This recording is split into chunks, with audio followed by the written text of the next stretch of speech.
শুভ সন্ধ্যা বন্ধুরা। আজ হলো 12 জুলাই রবিবার।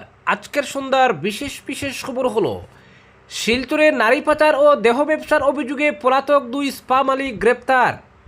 স্কুলে যাওয়ার পথে উধাও 12 দিন ধরে নিখোঁজ শিক্ষিকা, উৎকণ্ঠায় পরিবার। আসিমগঞ্জ তেমাতায় জাতীয় সড়কের বেহাল দশা, দ্রুত সংস্কারের দাবি। বিশ্বকাপের সেমিফাইনালে ইংল্যান্ড, জোড়া গোলে নায়ক জুড বেলিংহ্যাম। মেয়াদ কমবে বাংলাসহ বহু রাজ্যের বিধানসভার, এক দেশ এক ভোট নিয়ে মেগা পরিকল্পনা কেন্দ্রের। শিলচরে বিধবাকে মারধর, অভিযুক্তদের গ্রেপ্তার ও কঠোর শাস্তির দাবিতে সরব পরিবার ও স্থানীয়রা। নলবাড়ীতে রাজ্যব্যাপী মাদক ধ্বংস কর্মসূচির সূচনা মুখ্যমন্ত্রীর। আবারও বিশ্বকাপের সেমিফাইনালে উঠল আর্জেন্টিনা। অত্যাবশ্যকীয় সামগ্রীর আকাশছোঁয়া মূল্য বৃদ্ধির জাতাকলে হিমশিম খাচ্ছেন সাধারণ মানুষ। এবার হঠাৎ ডিমের দাম বাড়ল রাজ্যে। আদালতের নির্দেশে বুলডোজার অভিযান, জবরদখল মুক্ত হল নিবিয়া বাজারের জমি। 20 বছরের আইনি লড়াইয়ের অবসান, প্রকৃত মালিকের হাতে ফিরল দখল। ফাঁসির সাজা ঘোষণা সত্ত্বেও দেশে ফেরা নিয়ে অকুতোভয় শেখ হাসিনা। এবছরের ডিসেম্বরেই বাংলাদেশে ফিরবেন বলে রণহুঙ্কার ছুড়েছেন বাংলাদেশের ক্ষমতাচ্যুত প্রধানমন্ত্রী। ফিরলেই ফাঁসি, শেখ হাসিনার প্রত্যাবর্তনে হুঙ্কারে তটস্থ ঢাকা। তীর জুয়ার বিরুদ্ধে লেলা পুলিশের অভিযান জোরদার, গ্রেফতার আরও 2। এবং সর্বশেষ খবরটি হলো আমি গান্ধী নই, নিজের জীবনের নায়ক নিজেই হন। অনশন মঞ্চ থেকে বার্তা সুনম ওয়াংচুকের।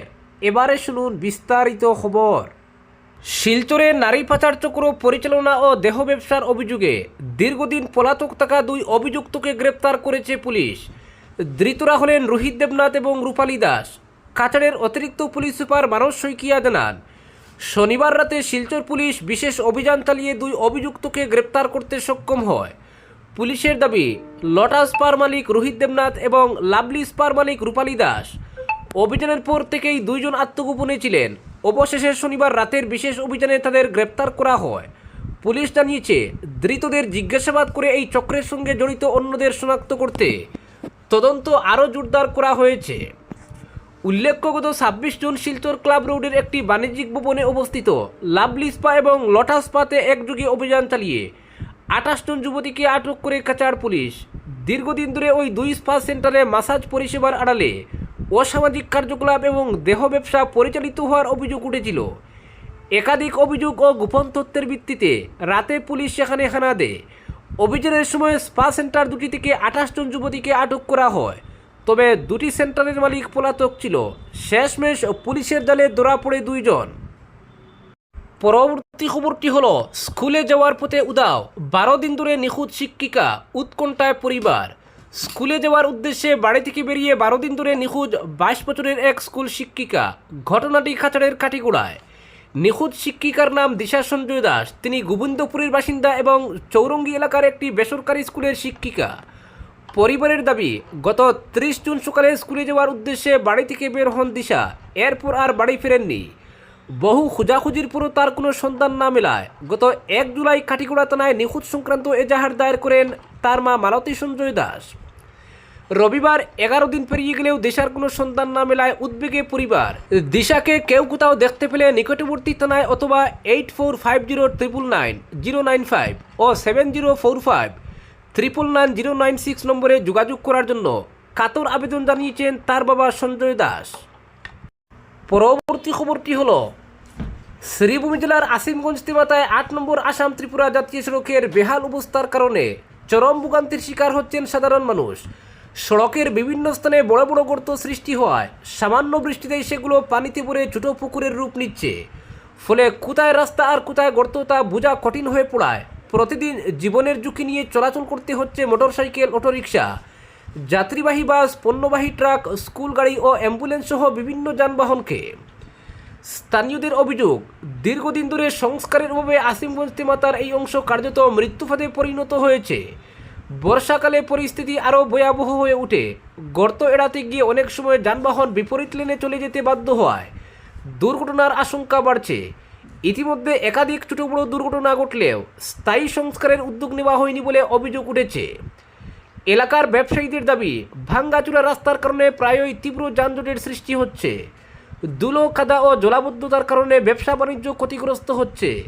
পাশাপাশি খারাপ রাস্তার কারণে যানবাহনের যন্ত্রাংশ দ্রুত নষ্ট হওয়ায় অতিরিক্ত আর্থিক ক্ষতির মুখে পড়ছেন চালক ও মালিকরা। এদিকে ভুক্তভোগীরা পাতারকান্দির বিধায়ক তথা রাজ্যের জনস্বাস্থ্য কারিগরি, বরাক উপত্যকা ও পার্বত্য এলাকা উন্নয়ন বিভাগের মন্ত্রী কৃষ্ণেন্দু পালের জরুরি হস্তক্ষেপ কামনা করেছেন। তাদের আশঙ্কা, দ্রুত কার্যকর ব্যবস্থা গ্রহণ করা হলে যে কোনো সময় বড় ধরনের দুর্ঘটনা ঘটতে পারে।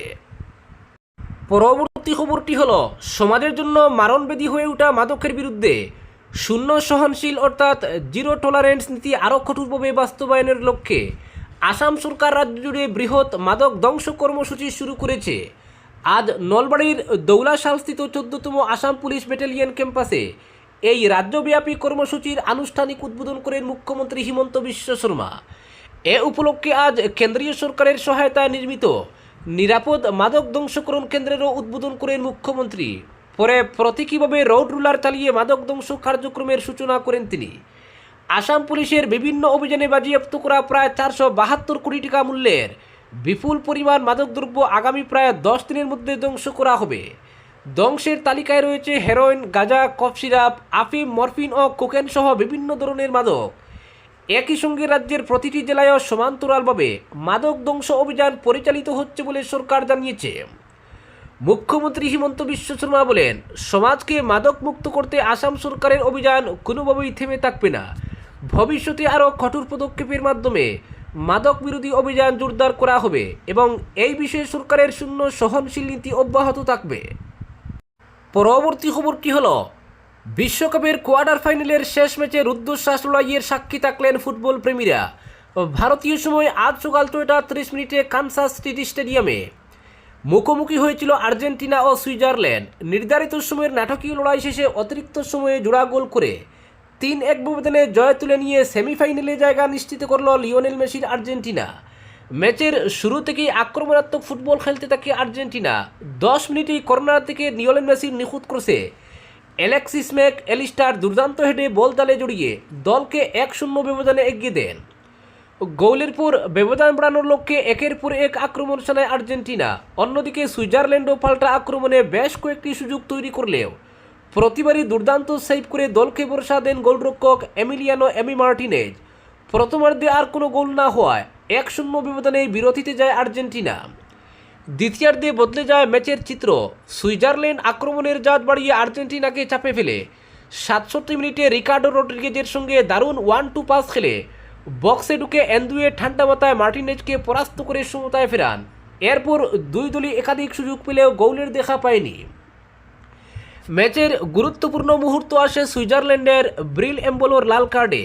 প্লে অ্যাক্টিংয়ের অভিযোগে দ্বিতীয় হলুদ কার্ড দেখিয়ে তাকে মাঠের বাইরে পাঠান রেফারি। ফলে শেষের দিকে 10 টনি নিয়ে খেলতে হয় সুইসদের। নির্ধারিত 90 মিনিটে 1-1 সমতায় শেষ হওয়ায় ম্যাচ গুড়ায় অতিরিক্ত সময়ে 10 টনের সুইজারল্যান্ড শক্ত প্রতিরোধ গড়ে তুলে। তবে ট্রাই ব্রেকারের অপেক্ষা না করে অতিরিক্ত সময়ের শেষ দিকে বক্সের বাইরে থেকে দুর্দান্ত শটে গোল করে আর্জেন্টিনাকে আবারও এগিয়ে দেন হুলিয়ান আলভারেজ। এরপর ম্যাচের একেবারে শেষ মুহূর্তে লাউতারো মার্টিনেজ আরও একটি গোল করে জয়ের ব্যবধান বাড়িয়ে দেন। শেষ পর্যন্ত 3-1 ব্যবধানে জয় নিশ্চিত করে বিশ্বকাপের সেমিফাইনালে জায়গা করে নেয় আর্জেন্টিনা। পরবর্তী খবরটি হল, বিশ্বকাপের সেমিফাইনালে ইংল্যান্ড, জোড়া গোলে নায়ক Jude Bellingham. It's coming home.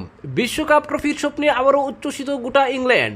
দীর্ঘ 60 বছরের অপেক্ষার অবসান হবে কিনা তার উত্তর মিলবে আগামী দিনগুলোতে। তবে কোয়ার্টার ফাইনালে নরওয়েকে 2-1 গোলে হারিয়ে শিরোপার আরও এক ধাপ কাছে পৌঁছে গেছে থ্রি লায়ন্সরা। মিয়ামি গার্ডেন্সে অনুষ্ঠিত কোয়ার্টার ফাইনালে শুরুতে পিছিয়ে পড়লেও জুড বেলিংহ্যামের জোড়া গোলে দুর্দান্তভাবে ঘুরে দাঁড়ায় ইংল্যান্ড। টমাস টুখেলের শিষ্যরা 2-1 ব্যবধানে জয় তুলে নিয়ে নিশ্চিত করে সেমিফাইনালের টিকিট। অন্যদিকে প্রথমবারের মতো বিশ্বকাপের সেমিফাইনালে ওঠার নরওয়ের স্বপ্ন ভেঙে যায়। ম্যাচের শুরু থেকেই বলের দখল ও আক্রমণে আধিপত্য দেখায় হ্যারি কেইনরা।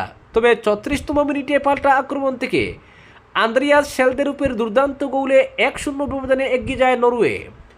প্রথমার্ধের শেষ মুহূর্তে সমতা ফেরান জুড বেলিংহ্যাম। দ্বিতীয়ার্ধে আর কোনো দল গোলের দেখা না পেলেও অতিরিক্ত সময়ে আবারও গোল করে ইংল্যান্ডকে জয় এনে দেন বেলিংহ্যাম।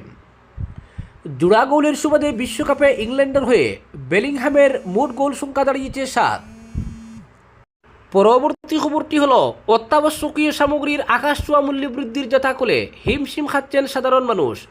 তার মধ্যে রাজ্যে ফের ডিমের দাম বৃদ্ধির ফলে চোখ কপালে উঠেছে অনেকের, কারণ মূল্য বৃদ্ধির কারণে সবার প্রিয় ডিমও খাদ্য তালিকার নাগালের বাইরে চলে গেছে।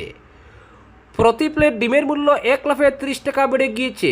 আগে যেখানে প্রতি প্লেট ডিম 210-220 টাকায় পাওয়া যেত, বর্তমান বাজারে সেই ডিমের প্লেট 250 টাকা থেকে 260 টাকা পর্যন্ত বেড়ে গেছে। অর্থাৎ প্রতিটি ডিম 9 টাকা থেকে 10 টাকায় বিক্রি হচ্ছে। ডিমের মূল্য আরও বাড়বে বলে জানা গেছে। তবে হঠাৎ করে কেন ডিমের দাম বাড়লো তার কোনো প্রকৃত কারণ জানা যায়নি।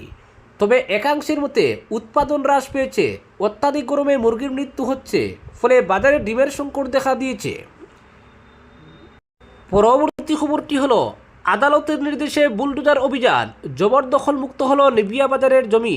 দীর্ঘ প্রায় 2 দশকের আইনি লড়াইয়ের অবসান ঘটিয়ে অবশেষে নিজের জমির খাস দখল ফিরে পেলেন শ্রীভূমি জেলার রাতাবাড়ি থানার অন্তর্গত অলিভিয়াচড়া চা বাগান এলাকার বাসিন্দা বিকাশ বারোই শনিবার রামকৃষ্ণনগর উপজেলার নিবিয়া বাজার এলাকায় আদালতের নির্দেশে পরিচালিত উচ্ছেদ অভিযানে জবরদখল মুক্ত করা হয় বিতর্কিত জমিটি। আদালতের বেলিফের উপস্থিতিতে পুলিশ ও সিআরপিএফের কড়া নিরাপত্তার মধ্যে বুলডোজার দিয়ে দখলকৃত স্থাপনা অপসারণ করে জমির দখল প্রকৃত মালিকের হাতে তুলে দেয় প্রশাসন। আদালতের নথি অনুযায়ী শ্রীভূমি সিভিল জজ নং 1 আদালতের সত্যজারি মামলা নং 2026-এর নির্দেশে উচ্ছেদ কার্যকর করা হয়। এর আগে আদালত বিকাশ বারোইয়ের পক্ষে রায় দেয়। পরবর্তীতে সত্য আপিল সেই রায় বহাল থাকে। এরপর বিষয়টি গৌহাটি উচ্চ আদালতের রেগুলার সেকশনে আপিল হিসাবে উঠে। গত 7 মে 2026 তারিখে উচ্চ আদালত ও নিম্ন আদালতের রায় বহাল রাখায় জমির মালিকানা নিয়ে দীর্ঘদিনের আইনি জটিলতার অবসান ঘটে। স্থানীয় সূত্রে জানা গেছে, বিহার থেকে এসে এলাকায় ব্যবসা শুরু করা উসমান গনি দীর্ঘদিন ধরে ওই জমি দখল করে রেখেছিলেন বলে অভিযোগ। একাধিক আদালতে বিকাশ বারোইয়ের পক্ষে রায় ঘোষণার পরও জমির দখল বুঝে না পাওয়ায় শেষ পর্যন্ত আদালতের নির্দেশে উচ্ছেদ অভিযান পরিচালনা করা হয়। অভিযান চলাকালীন যাতে কোনো অপ্রীতিকর পরিস্থিতির সৃষ্টি না হয় সেজন্য এলাকা জুড়ে কড়া নিরাপত্তা ব্যবস্থা গ্রহণ করা হয়। বিপুল সংখ্যক পুলিশ ও সিআরপিএফ জওয়ান মোতায়েন ছিল। আদালতের বেলিফের তত্ত্বাবধানে আইনানুগ প্রক্রিয়া অপসারণ করে উচ্ছেদ সম্পন্ন করা হয় এবং পরে জমির খাস দখল বিকাশ বারোইকে আনুষ্ঠানিকভাবে বুঝিয়ে দেওয়া হয়। দীর্ঘ 20 বছরের আইনি লড়াইয়ের পর আদালতের রায় কার্যকর হওয়ায় সংশ্লিষ্ট পরিবারে স্বস্তির পরিবেশ ফিরে এসেছে। পরবর্তী খবরটি হলো তীর জুয়ার বিরুদ্ধে অভিযান আরও জোরদার করেছে লেলা পুলিশ। গত সপ্তাহে 4 জনকে গ্রেফতারের পর শনিবার গাগলাচড়া এলাকায় অভিযান চালিয়ে আরও 2 জনকে গ্রেফতার করা হয়েছে। ওসি দেবানন্দ দাসের নেতৃত্বে লালা থানার পুলিশ গাগলাচড়া চা বাগান এলাকায় অভিযান চালিয়ে তীরের 2 পান্ডাকে গ্রেফতার করে। ধৃতরা হলো গাগলাচড়ার বাসিন্দা বিক্রম ভুইয়া ও প্রদীপ দাস। পুলিশ তাদের কাছ থেকে নগদ টাকা, তীরের টোকেন, মোবাইল ফোন সহ তীর সংক্রান্ত বিভিন্ন নথি উদ্ধার করেছে। পুলিশ ধৃতদের বিরুদ্ধে Assam game and betting act 1970-এর বিভিন্ন ধারায় মামলা নথিভুক্ত করে তদন্ত শুরু করেছে। পরবর্তী খবরটি হলো অনির্দিষ্টকালের অনশনের 4র্দশ দিন শনিবার আন্দোলনকারীদের পাশে দাঁড়িয়ে আবেগঘন বার্তা দিলেন শিক্ষাবিদ ও পরিবেশ আন্দোলনের কর্মী সুনম ওয়াংচুক। তিনি স্পষ্ট জানিয়ে দিয়েছেন, তাকে কেউ আধুনিক গান্ধী বা নায়ক বলে অভিহিত না করলেই তিনি খুশি হবেন। তার কথায়, তিনি কেবল একজন সাধারণ নাগরিক যিনি নিজের দায়িত্ব পালন করার চেষ্টা করছেন। তাই অন্য কারো মধ্যে নায়ক খোঁজার বদলে প্রত্যেকেরই নিজের জীবনকে নায়ক হয়ে ওঠা উচিত। পরীক্ষায় অনিয়মের অভিযোগে ককরোচ জনতা পার্টির ডাকা আন্দোলনে শনিবার 22তম দিনে পৌঁছেছে। এই আন্দোলনের সমর্থনে গত 14 দিন ধরে অনির্দিষ্টকালের অনশন চালিয়ে যাচ্ছেন সুনম ওয়াংচুক। আন্দোলনকারীদের দেওয়া স্বাস্থ্য বুলেটিনে জানানো হয়েছে, অনশন শুরুর পর থেকে তার ওজন 7.5 কিলোগ্রাম কমেছে। বর্তমানে তার রক্তচাপও স্বাভাবিকের তুলনায় কম। সামাজিক মাধ্যমে প্রকাশিত এক ভিডিও বার্তায় ওয়াংচুক জানান, অনশনের কারণে আগের দিনের তুলনায় তিনি কিছুটা ক্লান্ত বোধ করছেন, তবে আন্দোলন থেকে সরে যাওয়ার কোনো প্রশ্নই নেই। তিনি বলেন, সামাজিক মাধ্যমে বহু মানুষ তাকে একবিংশ শতাব্দীর গান্ধী বা আধুনিক গান্ধী বলে উল্লেখ করছেন, আবার কেউ কেউ তাকে নায়ক বলছেন, কিন্তু এই ধরনের মন্তব্য তাকে অস্বস্তিতে ফেলে। তিনি বলেন, তিনি গান্ধী নন, কোনো নায়কও নন, একজন সাধারণ নাগরিক হিসেবে নিজের দায়িত্ব পালন করার চেষ্টা করছেন মাত্র। দেশবাসীর উদ্দেশ্যে তার আবেদন, অন্য কারো উপর ভরসা না করে প্রত্যেকে যেন নিজের নাগরিক দায়িত্ব পালন করেন। তার কথায়, একজন সচেতন নাগরিক হওয়াই সবচেয়ে বড় দায়িত্ব। পরীক্ষায় অনিয়মের অভিযোগকে কেন্দ্র করে যেসব পড়ুয়ার আত্মহত্যার ঘটনা সামনে এসেছে সেই প্রসঙ্গ তুলে ধরেন ওয়াংচুক। তিনি বলেন, ওই পড়ুয়াদের মধ্যে যদি কারো বোন বা মেয়ে থাকতো তাহলে অনেকেই আন্দোলনে যোগ দিতেন, কিন্তু এমন ঘটনার জন্য অপেক্ষা না করে এখনই মানুষের এগিয়ে আসা উচিত। তিনি আন্দোলনে অংশ নেওয়ার জন্য দেশবাসীর প্রতি আহ্বান জানান। যারা প্রতিদিন আন্দোলনে থাকতে পারবেন না তাদের অন্তত একদিন যন্তর মন্তরে এসে প্রতিবাদে সামিল হওয়ার আবেদন করেন। দিল্লিতে আসা সম্ভব না হলে নিজের এলাকায় প্রতীকী অনশন পালন করে সেই বার্তা ছড়িয়ে দেওয়ারও আহ্বান জানান তিনি। আগামী 20 জুলাই সংসদ অভিযানের ডাকও পুনর্ব্যক্ত করেছেন ওয়াংচুক। তার বক্তব্য, সেদিন সবাইকে অনশনে বসতে হবে না, তবে নাগরিক দায়িত্ব পালন করতে সংসদ অভিযানে অংশ নেওয়া প্রয়োজন। আজকের বিশেষ সংবাদ এখানেই সমাপ্ত।